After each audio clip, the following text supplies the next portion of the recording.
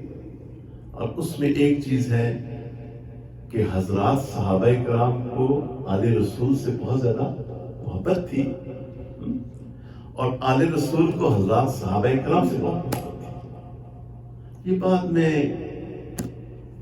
باتیں بنائی گئی جن کا کوئی وجود نہیں ہے، اور ایک سلیم الفطرت اور شریف النفس انسان ان کو ایکسپٹ بھی نہیں کرتا. تو جب سیدنا عثمان رضی اللہ عنہ پہ یہ آزمائش آئی تو حسنین کریمین آپ کی حفاظت کر رہے تھے. یہ جنت کے دو پاکیزہ شہزادے، میرے پیارے آقا صلی اللہ علیہ وسلم کی آنکھوں پر دل کی ٹھنڈک. تو یہ حقائق ہے. اس کے بعد سیدنا عثمان رضی اللہ عنہ شہید ہو گئے.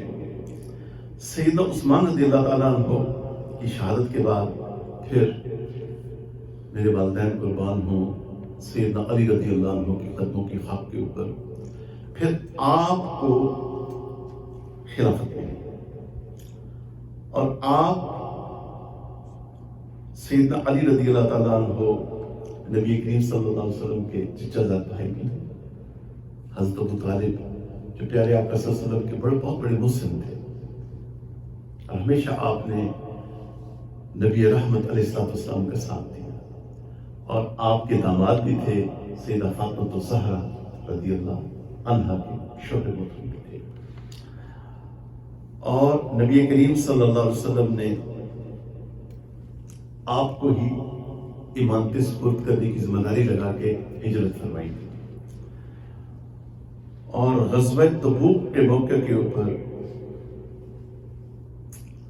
آپ صلی اللہ علیہ وسلم نے ان کو مدینہ منورہ کا عامل بھی بنایا تھا، اور آپ نے سیدنا علی رضی اللہ عنہ سے فرمایا تھا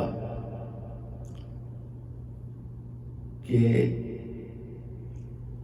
سیدنا علی رضی اللہ عنہ نے عرض کیا، اے اللہ کے پیارے رسول صلی اللہ علیہ وسلم، آپ مجھے عورتوں اور بچوں پر خلیفہ بنا کے چھوڑے جاتے ہیں. نبی رحمت علیہ السلام نے ارشاد فرمایا کہ کیا تم اس بات سے خوش نہیں کہ میں تم کو اس طرح چھوڑے جاتا ہوں جس طرح موسیٰ علیہ السلام نے ہارون علیہ السلام کو چھوڑا تھا. ہاں اتنی بات ضرور ہے، لا نبی بعدی، میرے بعد کوئی نبی نہیں. سیدنا علی رضی اللہ عنہ کی بیعت بعض لوگوں نے کی اور بعض نے توقف فرمایا، جس میں حضرت امیر معاویہ رضی اللہ عنہ بھی تھے. اور ادھر اما عائشہ رضی اللہ عنہا جب واپس تشریف لا رہی تھی حج فرما کے مدینہ منورہ، اور آپ کو جب یہ خبر ملی کہ سیدنا عثمان رضی اللہ عنہ کو شہید کر دیا گیا ہے، تو آپ واپس مکہ مکرمہ لوٹی، اور آپ نے ارادہ فرمایا کہ جو سیدنا عثمان کہ جن لوگوں نے آپ کو شہید کیا ہے ان سے بدلہ لیا جائے.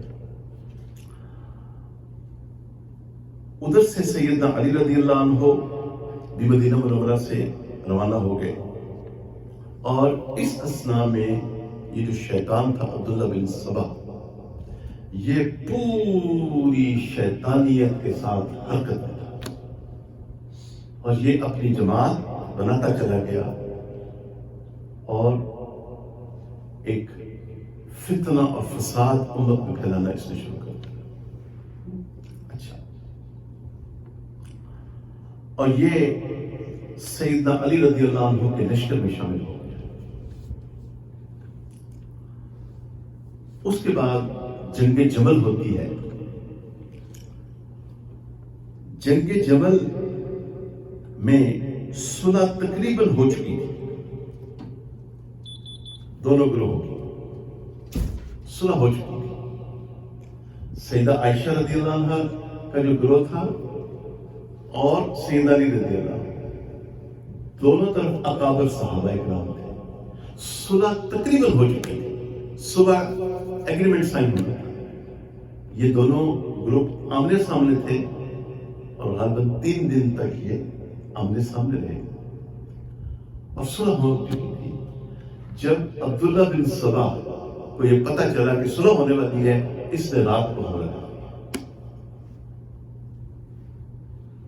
اور جب جنگ شروع ہو گئی، دیکھیں حقائق کو تسلیم کریں، آپ کو ہر طرف صحابہ اکرام کی معصومیت نظر آئے گی، حضرات صحابہ اکرام کی پاکیزگی نظر آئے گی.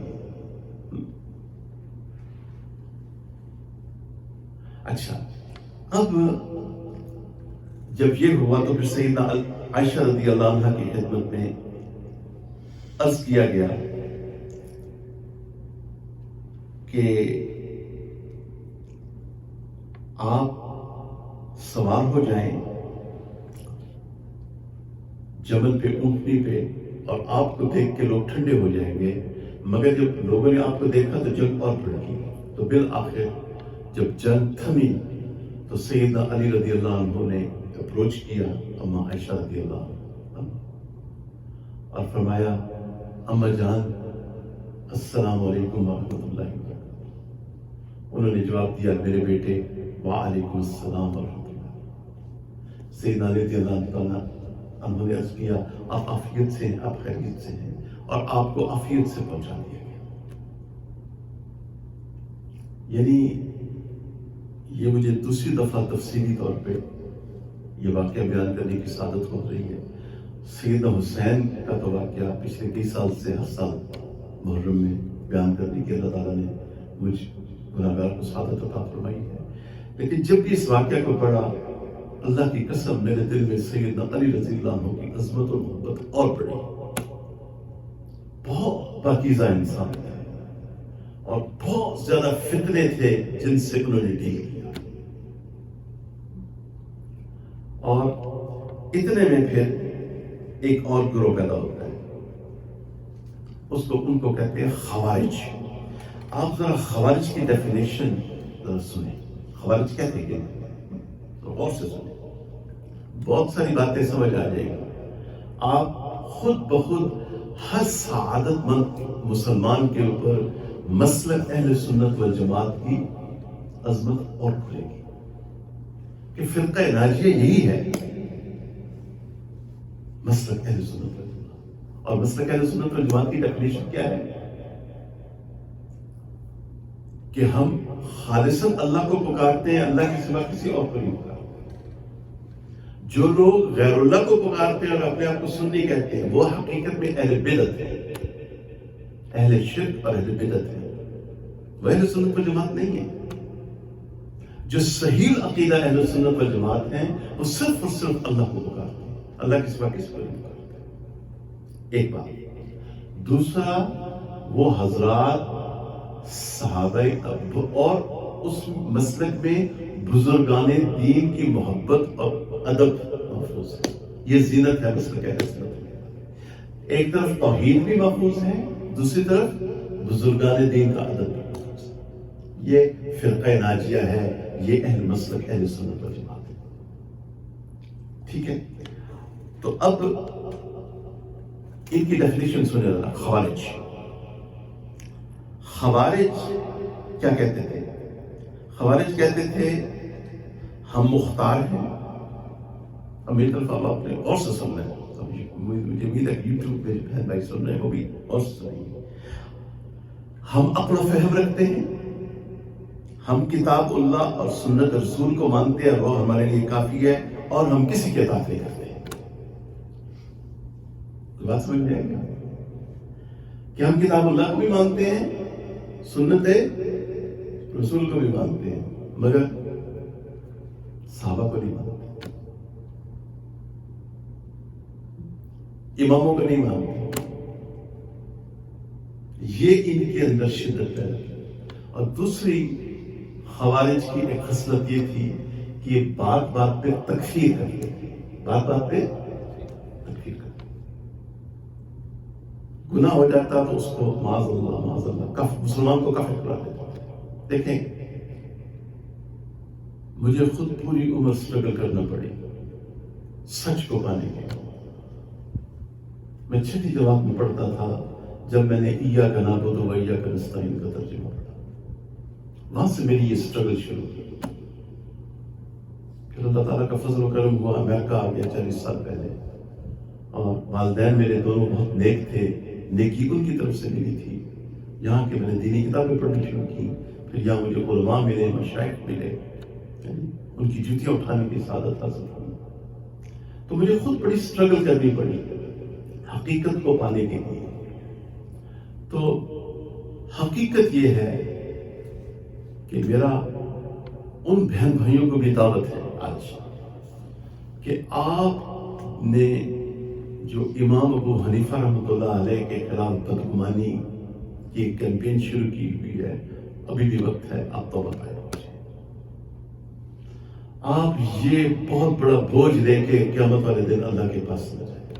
حقیقت یہ ہے کہ جس طرح میں نے مفتی محمود صاحب رحمۃ اللہ علیہ کا ذکر کیا، علامہ خالد محمود صاحب رحمۃ اللہ علیہ کا ذکر کیا، اسی طرح امام ابو حنیفہ رحمۃ اللہ علیہ کا ذکر کرتا ہوں کہ ان کا امت کے اوپر بہت بڑا احسان ہے کہ امام ابو حنیفہ رحمۃ اللہ علیہ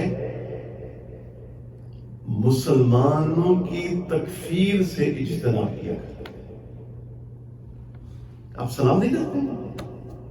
آج جب مسلمانوں کی حالت دیکھیں،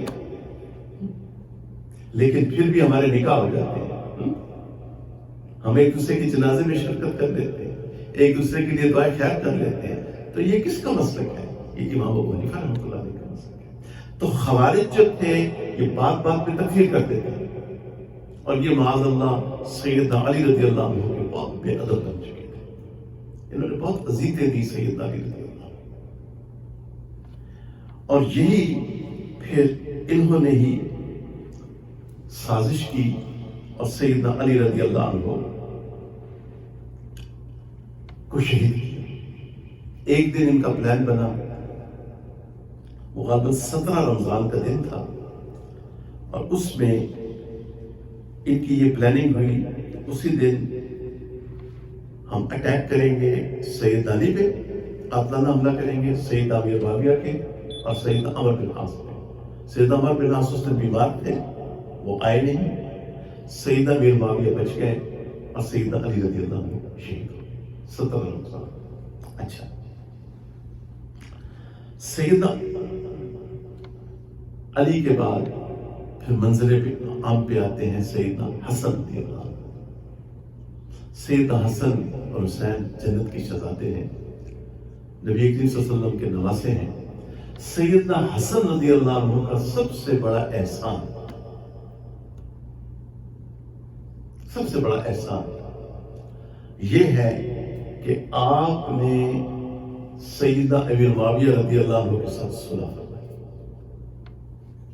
حالانکہ آپ جنگ کو جاری رکھ سکتے تھے، مگر آپ بہت، ابھی ہم پڑھیں گے تھوڑی دیر میں حضرت حسین کے بارے میں، حضرت حسین بھی بہت پرامن انسان تھے۔ حضرت حسین، اس کی طرف ہم ابھی آتے ہیں تھوڑی دیر میں۔ حضرت حسن رضی اللہ تعالیٰ عنہ نے حضرت امیر معاویہ رضی اللہ تعالیٰ عنہ کی بیعت کی، اور آپ نے 10 سال کی خانہ جنگی کو سکون دیا۔ کتنا بڑا کام! اللہ تعالیٰ کیا فرماتے ہیں کلام پاک؟ اعوذ باللہ من الشیطان الرجیم، بسم اللہ الرحمن الرحیم، انما المؤمنون اخوہ، تمام مسلمان آپس میں بھائی بھائی، فاصلحوا بین اخویکم، بس تم صلح کرواؤ اپنے بھائیوں کے درمیان، واتقوا اللہ، اور اللہ کا تقوی اختیار کرو، اللہ سے ڈرو، لعلکم ترحمون، تاکہ تم پہ رحم کیا۔ اور سیدنا حسن رضی اللہ عنہ اس آیت کے مصداق بن گئے، اور آپ نے حضرت امیر معاویہ رضی اللہ عنہ کی صلح فرمائی، اور 10 سال کی خانہ جنگی کو سکون ملا۔ چنانچہ علماء نے لکھا ہے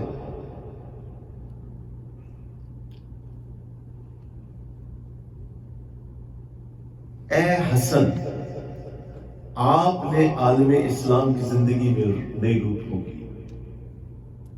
اے حسن، آپ نے شرافت کا نمونہ دکھا کے اسلام کو اثر نو سرسبز کیا۔ اے حسن، مسلمانوں کی ہر کامیابی، مسلمانوں کی ہر فتح، مسلمانوں کی ہر بلندی آپ کی روح پر رحمت الہی کی بارش بن جاتی ہے۔ اے فاطمہ الزہرا کے لاڈلے، اے خاندان ابی طالب کے مہتاب، اے امت مسلمہ کے چشم و چراغ، میری محبت تیری روح میں گزار ہے۔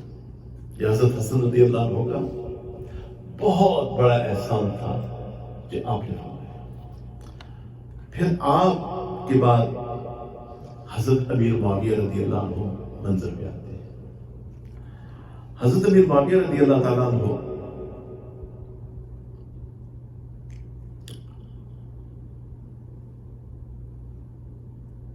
اللہم صلی علی سیدنا محمد۔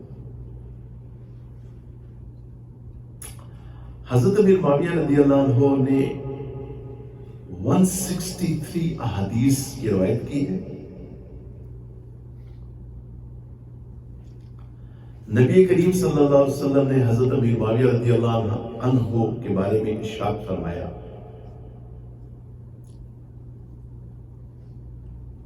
ترمذی شریف کی روایت ہے، حسن روایت ہے،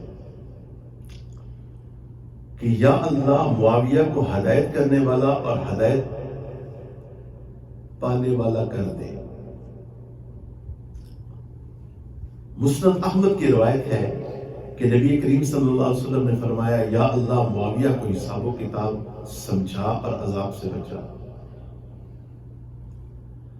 ابھی معاویہ رضی اللہ تعالیٰ عنہ ارشاد فرماتے ہیں کہ مجھ کو خلافت کی امید اس وقت تھی جب نبی کریم صلی اللہ علیہ وسلم نے مجھ سے فرمایا، جب تو بادشاہ ہو جائے تو لوگوں سے اچھے سلوک سے پیش آنا۔ اور حضرت امیر معاویہ بہت نرم مزاج انسان تھے، اخلاق ان کے بہت اچھے تھے۔ یہ مستند اسلامی تاریخ ہے۔ پھر جب آپ اس دنیا سے پردہ فرمانے لگے تو آپ نے یزید بد نصیب کو نصیحتیں فرمائی۔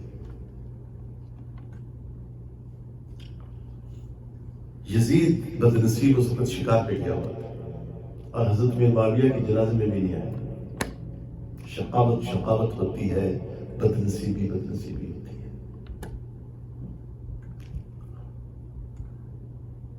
تو جب حضرت امیر معاویہ 60 ہجری میں بیمار ہوئے اور بیماری کا یقین آ گیا تو جب یزید کو بلایا، یزید اس وقت دمشق میں شکار پہ گیا ہوا تھا۔ آپ نے اسے فرمایا، اے بیٹے، میری وصیت کو توجہ سے سن، میرا وقت قریب ہے۔ میرے بعد مسلمانوں کے ساتھ کیسا سلوک کرنا چاہتا ہے؟ یزید بد نصیب نے جواب دیا، میں کتاب اللہ اور سنت رسول کی پیروی کروں گا۔ حضرت امیر معاویہ نے فرمایا، سنت صدیقی پہ بھی عمل ہونا چاہیے۔ انہوں نے مرتدین سے جنگ کی اور اس حال میں فوت ہوئے تھے، امت ان سے پوچھتی۔ دیکھیے یہ حقیقت ہم سب کو، اگر ہم کلمہ گو مسلمان ہیں، اگر آپ اہل بیت سے محبت رکھتے ہیں، آپ ہمارے بہن اور بھائی ہیں، لیکن آپ حقائق کو تسلیم کریں۔ یہ کیسے ممکن ہے کہ آپ ایک طرف اہل بیت سے محبت کرتے ہیں اور دوسری طرف صحابہ کرام سے آپ محبت نہیں کرتے؟ آپ کی یہ بات میری سمجھ میں کبھی بھی نہیں آئی اور کبھی بھی نہیں آتی، اللہ کبھی آئے گی۔ آپ اپنا ضعف کو وسیع فرمائیں، توجہ فرمائیں۔ کیا بات کہہ رہے ہیں کہ امت خوش تھی جب ابو بکر صدیق رضی اللہ عنہ فوت ہوئے۔ پھر فرمایا،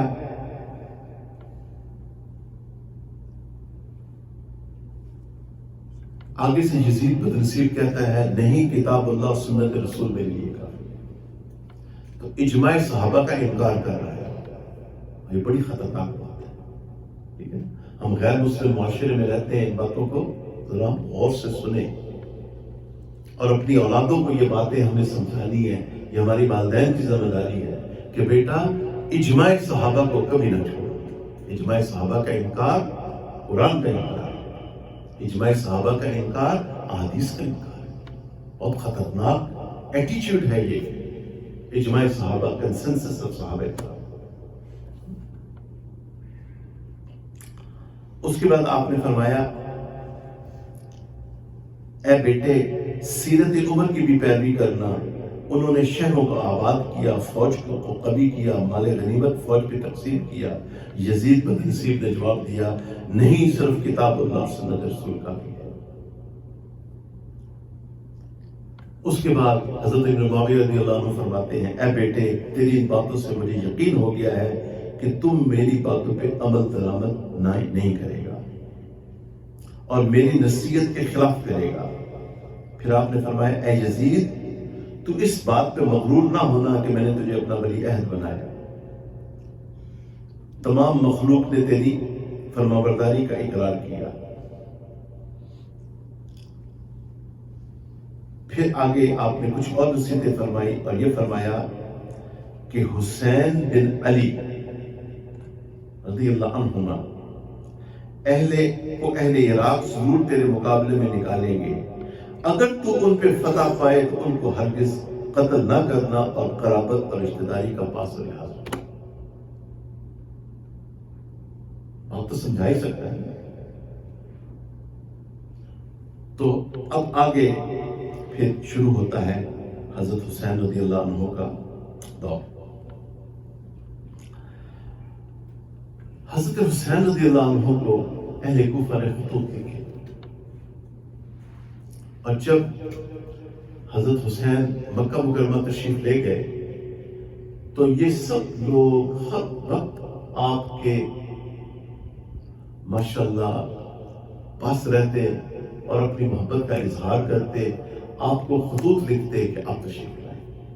چنانچہ حضرت حسین رضی اللہ عنہ نے ارادہ فرمایا اور مسلم بن عقیل رضی اللہ عنہ کو بھیجا.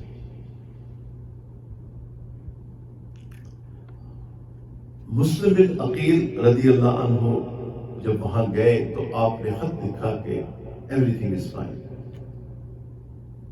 سب خیریت ہے. اس کے بعد تو حضرت حسین رضی اللہ عنہ نے رخت سفر باندھا اور آپ کوفہ کی طرف روانہ ہوئے. اتنے میں حضرت ابو موسیٰ اشعری رضی اللہ عنہ اللہ اکبر کبیرہ، انہوں نے جو اس کے عامل تھے انہوں نے لوگوں کو کہا کہ فتنوں کی طرف مت دوڑو. لوگوں کو سمجھایا مگر لوگوں نے یزید کو خط لکھا کہ ان سے یہ معاملات سمجھنے والے نہیں، لہذا اس نے ایک اور بد نصیب شقی انسان ابن زیاد کو بھیجا اور اس نے پھر بہت زیادہ تھریٹن کیا. اور اہل کوفہ کی محبت کو جب آزمائش کی کسوٹی پہ پرکھا گیا یہ پیچھے گیا. یہاں صحابہ کرام کی عظمت واضح ہوتی ہے کہ انہوں نے اللہ کے پیارے رسول صلی اللہ علیہ وسلم کا ہمیشہ ساتھ دیا، ہمیشہ ساتھ دیا.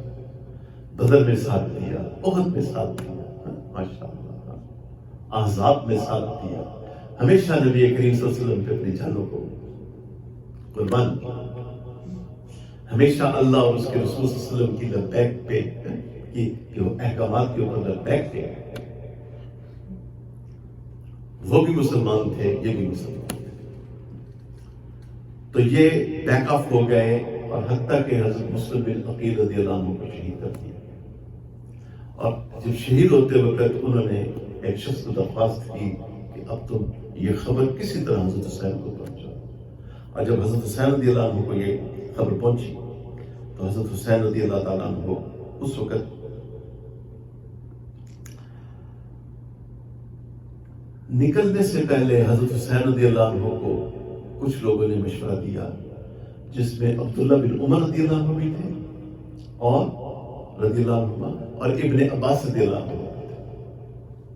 انہوں نے کہا تھا آپ نہ جائیں، یہ لوگ، ان لوگوں نے آپ کے والد محترم کے ساتھ وفا نہیں کی، یہ آپ کے ساتھ بھی وفا نہیں کی۔ اور یاد رہے کہ حضرت حسن رضی اللہ عنہ نے بھی نصیحت کی تھی حضرت حسین رضی اللہ عنہ۔ اس نصیحت کا مفہوم یہ ہے کہ اللہ تعالیٰ نے ہمارے خاندان کو نبوت دے دی ہے، خلافت ہمیں نہیں دی، تو انہوں نے بھی نصیحت کی تھی۔ مگر ہم مسلمان ہیں، ہم نے کلمہ پڑھا ہے۔ ایمان مفصل کی کیا تعریف ہے؟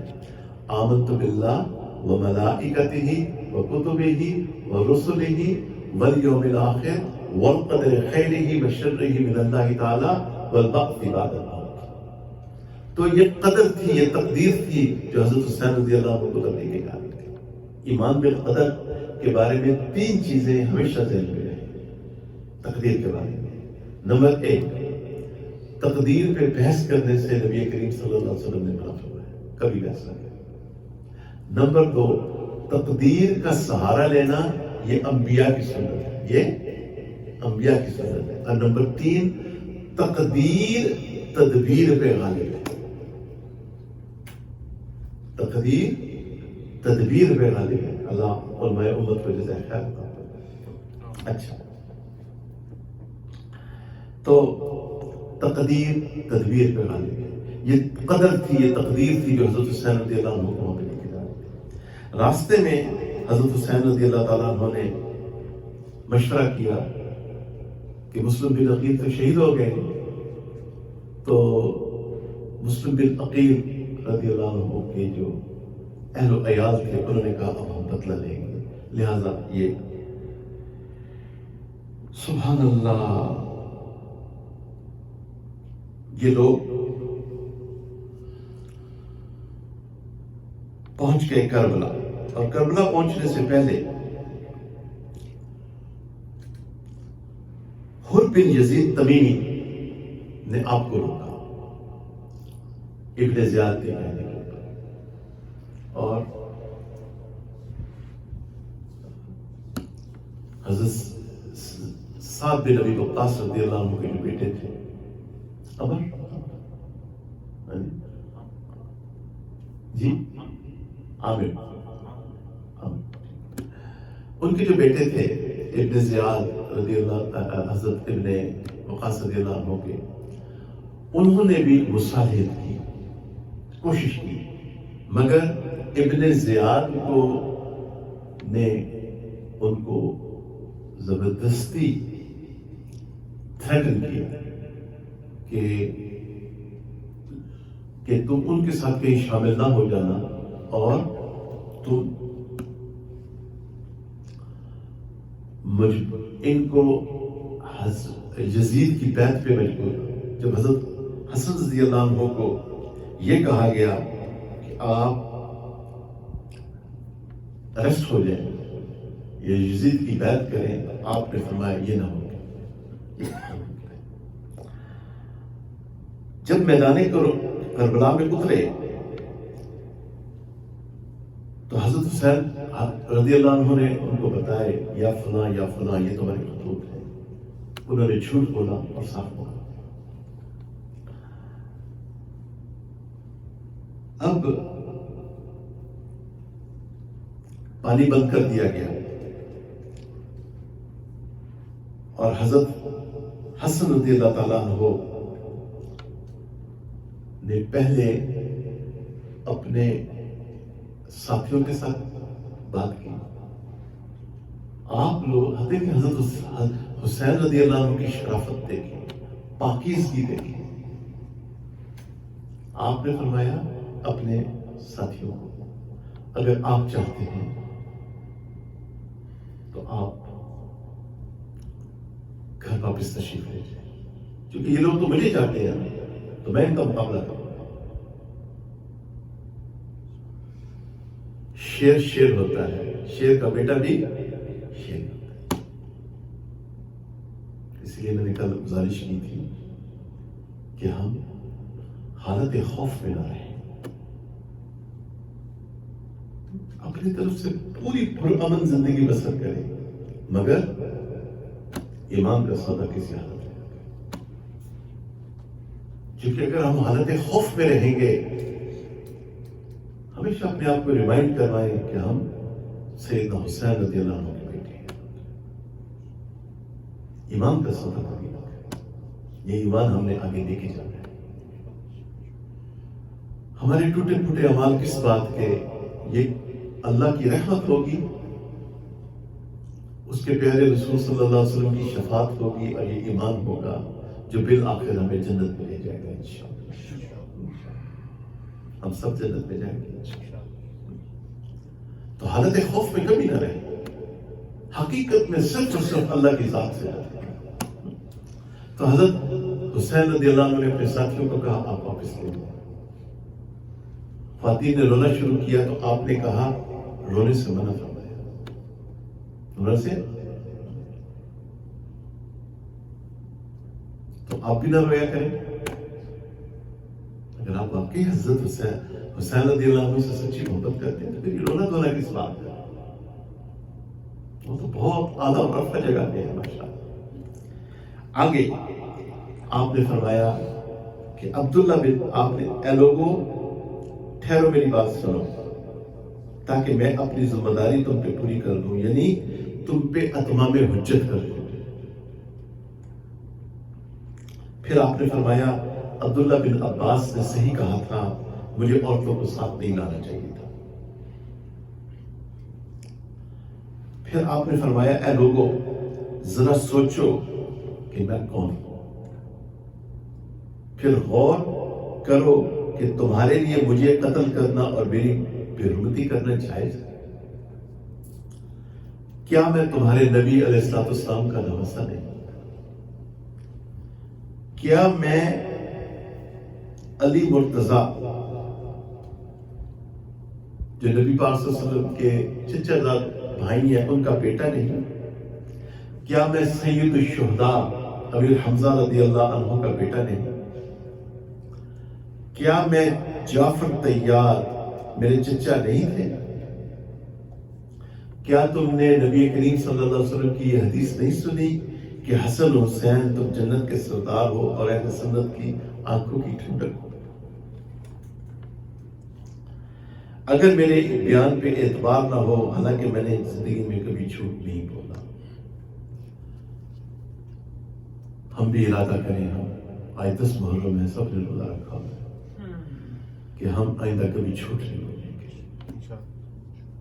اللہ تعالیٰ سے توفیق مانگے، یا اللہ ہماری زبانوں سے ہمیشہ سچ نکلے، اپنی اولادوں کو بھی سمجھائیں کہ سچ بولیں۔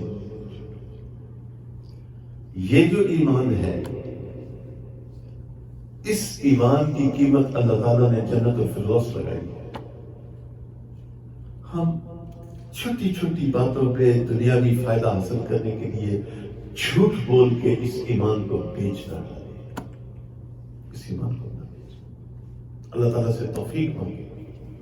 ہمارے بڑے بھی سچ بولتے تھے۔ میرے جو شیخ ہیں، میرے پیر و مرشد حضرت مولانا ذوالفقار احمد صاحب دامت برکاتہم العالیہ، جب میں ان سے بیعت ہوا تو میں نے خود حضرت جی کی زبان سے سنا۔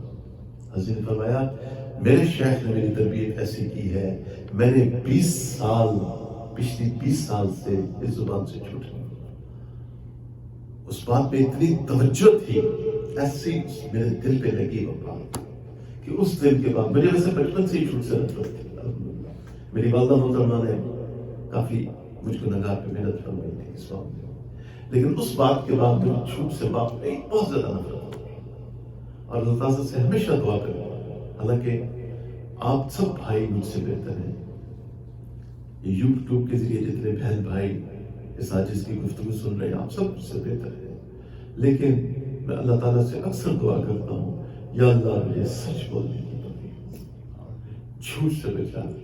اپنی اولاد کو بھی میں یہ بات عرض کرتا رہتا ہوں کہ خدمت میں کہ میرے بچوں زندگی میں سچ بولو، جھوٹ اور ایمان یہ اکٹھے نہیں کر سکتے، وہ ایمان پھر بہت کمزور ہو جاتا ہے۔ اور ہمیشہ اپنے آپ کو ریئلائز کروائیں یہ وہ ایمان ہے جس نے مجھے جنت الفردوس میں لے کے جانا ہے. میں چند دنیاوی فائدے کے لیے اس کو پیش کر رہا ہوں. اس کے بعد آپ نے فرمایا نبی کریم صلی اللہ علیہ وسلم کے بہت سے صحابی ابھی زندہ ہیں. دیکھیں بات کیا چیز سامنے آ رہی ہے کہ آل رسول اور صحابہ کے درمیان کیا تھی جی؟ سب بولے اونچا بولا سری کی تھی کہ محبت تھی. یہ غلط باتیں ہیں جو آج یہ لوگ کرتے ہیں. یہ تاریخ کو اڈلٹریٹ کیا گیا ہے. جو پاکیزہ اسلامی تاریخ چلی آ رہی ہے وہ یہی سبق دیتی ہے اور قیامت تک یہی سبق دیتی رہے گی کہ آل رسول کو صحابہ اکرام سے محبت تھی اور صحابہ اکرام کو آل رسول سے محبت تھی رضوان اللہ علیہ. ایک طرف ہم آل رسول سے محبت رکھتے ہیں, ہماری آنے والی نسلیں بھی آل رسول سے محبت رکھیں گی, اور دوسری طرف ہم حضرات صحابہ اکرام سے محبت رکھتے ہیں, ہماری آنے والی نسلیں بھی ان سے محبت رکھیں گی انشاءاللہ. اچھا اب آگے چلیں. آپ نے فرمایا کیا اس کے بعد بھی تم میرا خون بہانے سے باز نہ آؤ گے؟ کیا تمہیں اس قول میں نبی صلی اللہ علیہ وسلم کی صداقت میں شک ہے یا اس بات میں شک ہے کہ میں سیدہ فاطمہ الزہرا کا بیٹا نہیں ہوں؟